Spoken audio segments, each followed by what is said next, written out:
आइए हम सब मिलकर जानते हैं कि कृषि के प्रकार में मिलेट ये मोटे अनाज के रूप में भी जानी जाती है और कम उपजाऊ तथा बलुई मृदा में उगाई जा सकती है। ये ऐसी फसल है जिसे कम वर्षा और उच्च से मध्यम तापमान तथा पर्याप्त सूर्य प्रकाश की आवश्यकता होती है। जैसे ज्वार बाजरा, ज्वार बाजरा।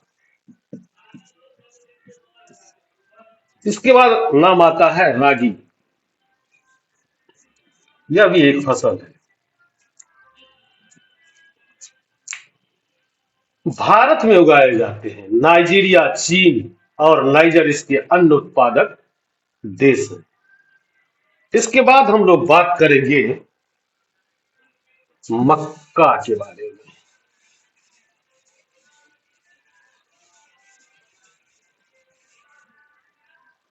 बात करेंगे हम लोग मक्का मक्का के बारे में।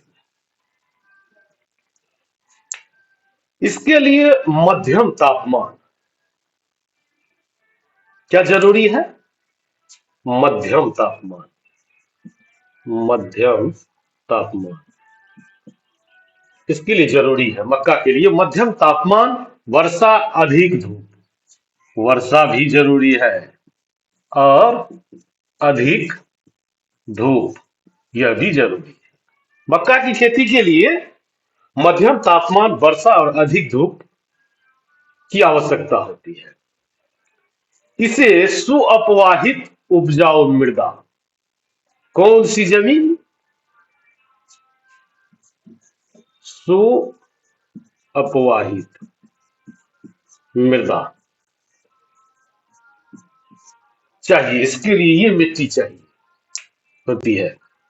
मक्का उत्तर अमेरिका, ब्राजील, चीन, रूस, कनाडा, भारत और मेक्सिको में उगाई जाती है। तो इसके लिए मक्का को उगाने के लिए मध्यम तापमान, वर्षा, अधिक धूप, सुअपवाहित मृदा की जरूरत होती है। और इसके बहुत सारे उत्पादक देश में आते हैं। उत्तर अमेरिका, ब्राजील, नहीं, नाइजीरिया, चीन और नाइजर और अन्य उत्पादक देश भी हैं। और इसके अलावा उत्तर अमेरिका है, ब्राजील है, चीन है, रूस है, कनाडा है, भारत है, मेक्सिको, यहां ज्यादा मात्रा में इसकी खेती की जाती है। इसके बाद नाम आता है कपास का। इसके बाद आता है, इसके बाद की बारी आती है कि कौन सा फसल कृषि के प्रकार में जो हम लोग विस्तार से चर्चा कर रहे हैं, तो वो कौन सा फसल होगा उसके बारे में जरूरी है कपास। अब यहां बात आती है कपास की। अब कपास के लिए कैसी जमीन चाहिए, कैसा वातावरण चाहिए? इसकी वृद्धि के लिए उच्च तापमान, हल्की वर्षा। क्या जरूरी है? उच्च तापमान और हल्की बारिश, हल्की वर्षा कह लीजिए। जरूरी है उच्च तापमान और हल्की वर्षा। 200 से 210 पाला रहित दिन, मतलब ओस पाले जो गिरते हैं उसके बारे में बात हो रही है। और तेज चमकीली धूप की आवश्यकता होती है। इसके लिए काली और जलोढ़, काली और जलोढ़ मृदा की जरूरत है। मतलब मिट्टी की सीधी तरीके से जानिए में ये सर्वोत्तम उगती है। मतलब इसकी वृद्धि के लिए उच्च तापमान, हल्की वर्षा, काली और जलोढ़ मृदा, मिट्टी जरूरी है। और 200 से 210 पाला रहित दिन, तेज चमकीली धूप की आवश्यकता होती है। यह काली और जलोढ़ मृदा में सर्वोत्तम उगती है। इसके बहुत से उत्पादक देश हैं, जैसे चीन, संयुक्त राज्य अमेरिका, भारत, पाकिस्तान, ब्राजील और मिस्र कपास के अग्रणी उत्पादक देश हैं। यह सूती वस्त्र उद्योग के लिए एक महत्वपूर्ण कच्चा माल है। तो वाणिज्यिक खेती के अंतर्गत भी कपास की खेती आ जाएगी।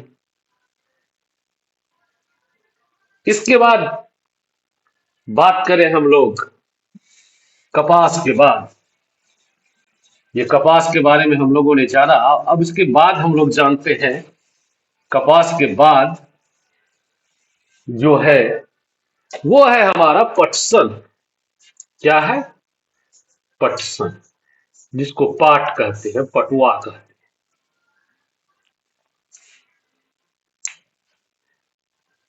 यह इसको सुनहरा रेशा के रूप में जाना जाता है। यह जलोढ़ मिट्टी, जलोढ़ मृदा, जलोढ़ मृदा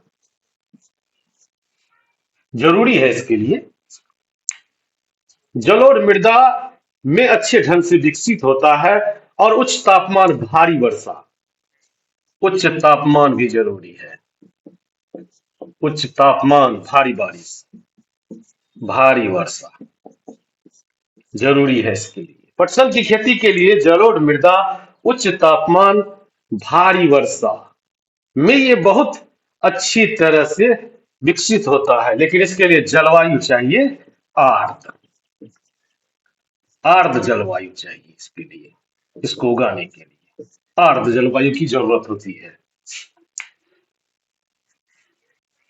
यह फसल उष्णकटिबंधीय क्षेत्रों में उगाई जाती है, जैसे भारत, बांग्लादेश पटसन के अग्रणी उत्पादक देश हैं। भारत और बांग्लादेश की यदि हम बात करें तो ये दोनों देश पटसन की खेती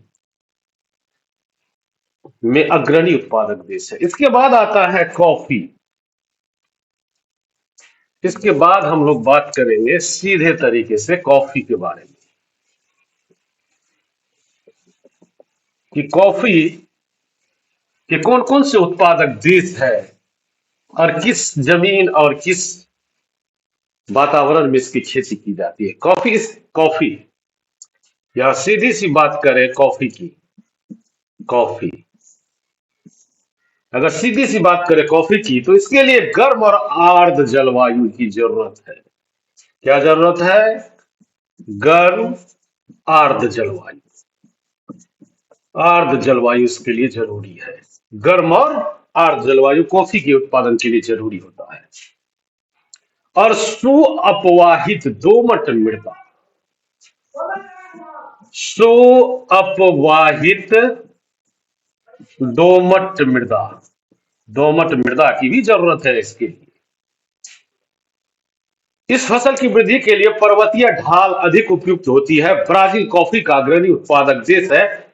इसके पश्चात कोलंबिया और भारत का स्थान भी आता है।